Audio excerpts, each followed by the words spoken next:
So in survival news that has nothing to do with trademark disputes and minus 71 degree laptop usage, Dead Matter has just put out a blog post titled "Dead Matter is Not Dead." I mean, I beg to differ, but let's jump into it.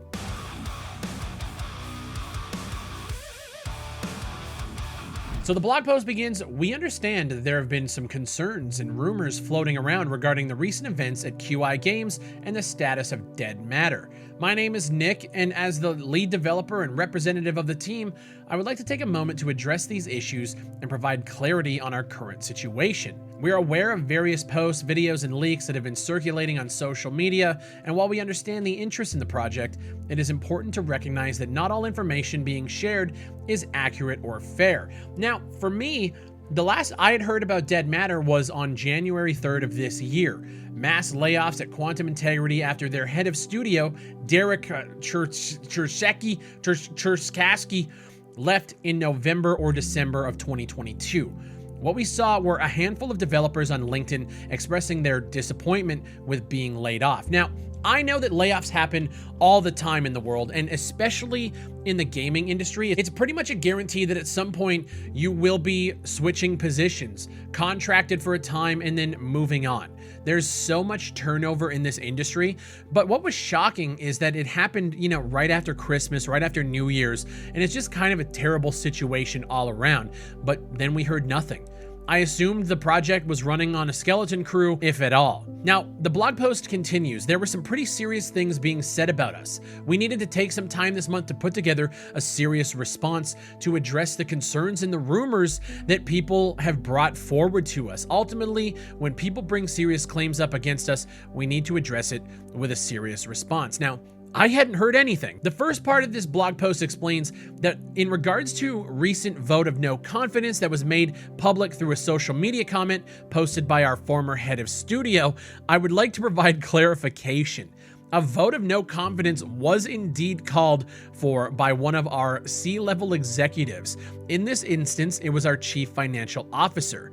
I would like to emphasize that this action was taken by the CFO and not myself. It goes on to say, contrary to statements made by Derek Cherkasky, our former head of studio, QI Games did ultimately decide to end our professional relationship with him.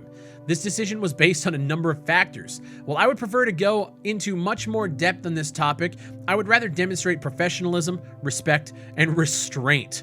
In summary, things just didn't work out.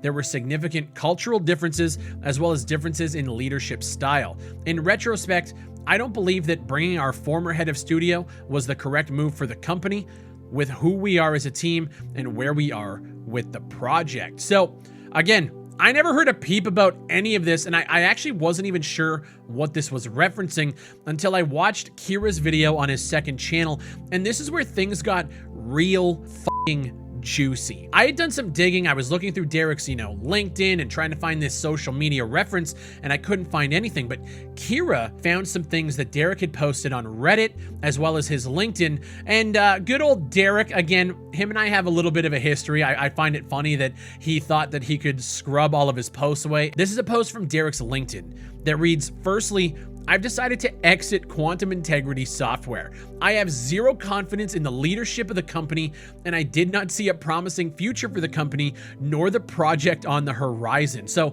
obviously him and Nick have ran into some issues. They've had some spats and it didn't work out, and clearly he's left on bad terms. Secondly, he says, "I've also decided to permanently leave Calgary, Alberta. This decision has been in the works since May of this year, when I made it clear that I would not be enduring another miserable winter in the prairies ever again." Derek, come on. Prairies aren't that bad, man. The fuck up, grab a hoodie, grab a Ushanka, and deal with it, dude. Anyways, that personal stuff, who cares?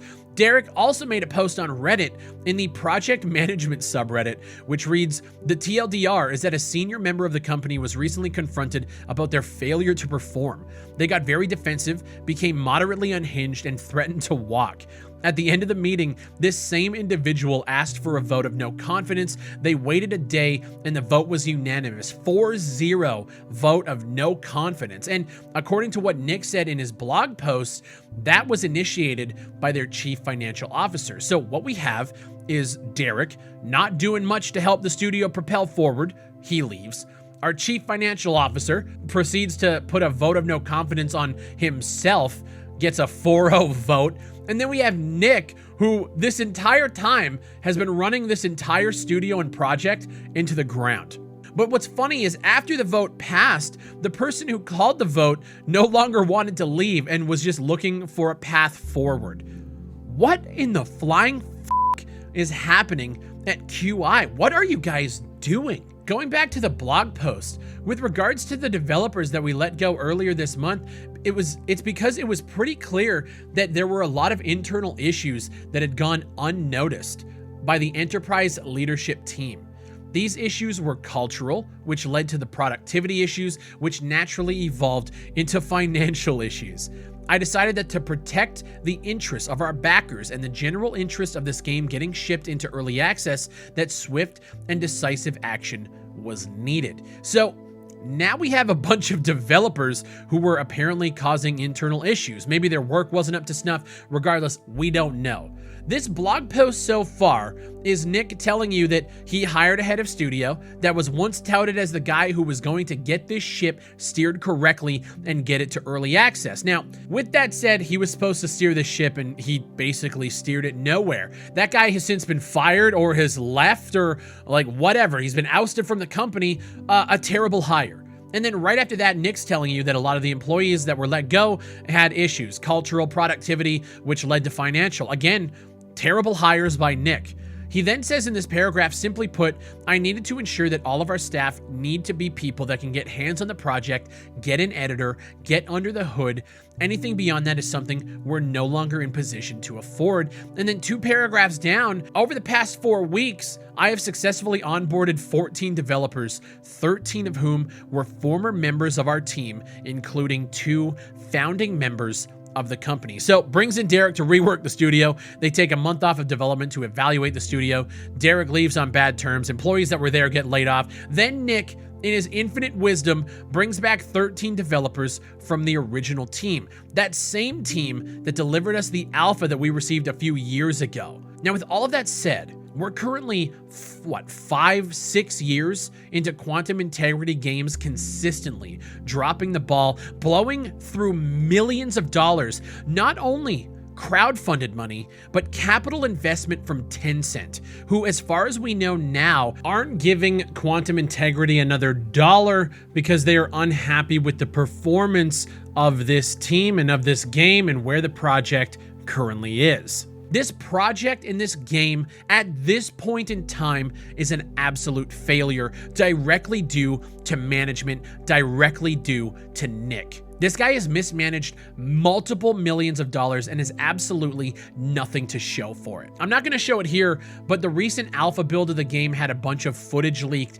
and it currently looks worse than what I played back when the alpha first dropped. This is a fucking shame. This game showed so much potential in their devlogs, and a lot of us were excited. A lot of us bought in. I was doing tons of coverage of the game because I was genuinely hoping that this team could do it differently, and clearly they can't. The early access release is nowhere in sight, and even in this blog post, we read that we'll be updating our exact release date in the near future as we need to collect our bearings and analyze our development velocity to give a definitive answer on our exact release date. My best guess is this will be delayed into 2024, and by that time, the small community they have will have checked out and will most likely be playing the most anticipated survival game of all time the day before, right?